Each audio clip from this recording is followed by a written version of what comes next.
This is clearly the entrance to hell. But when the hell ticket inspector scanned the man, the computer showed he was a citizen of heaven. So the inspector immediately pointed to the gate leading to heaven and told him to leave this place of trouble right away. Under the watchful eyes of the wicked, the man calmly opened the door and walked toward heaven, with the road to paradise right in front of him. All the evil souls swarmed toward the gate, but when it opened again, what greeted them was the sea of fire from hell. Terrified, they could only get back in line under the inspector's urging. Then an 80-year-old man came walking up. Although the old man had never killed anyone, the system judged him to be a murderer. It turned out that in life, he had been a fraudster who drove many innocent people to take their own lives. So the old man was assigned to the tongue-pulling hell. The executioner didn't hesitate for a second, grabbing scissors and snipping off the old man's tongue. Next, 3 boys were sent to the screaming hell for school bullying. But when it was time for their punishment, they kept making excuses. One woman even claimed she was a very kind person. So the judge pulled up video footage from the deceased celebrity's life. It turned out she couldn't bear the vicious online comments, had suffered relentless personal attacks,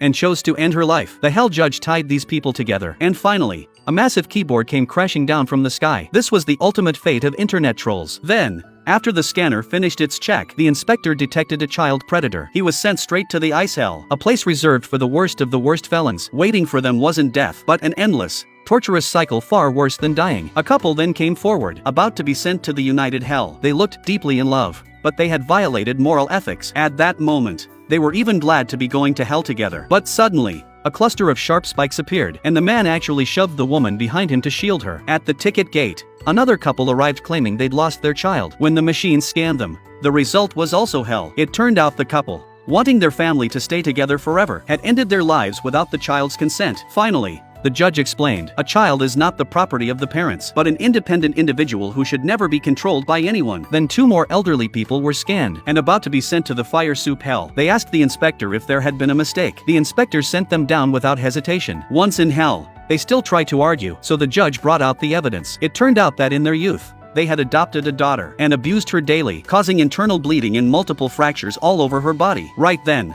another man arrived, destined for the fire soup hell. But then the computer started blaring non-stop alarms. All the wicked souls nearby turned to look with curiosity. It turned out the man was a serial killer. Realizing the fire soup hell would be too light for him, the inspector gave him the full hell combo package.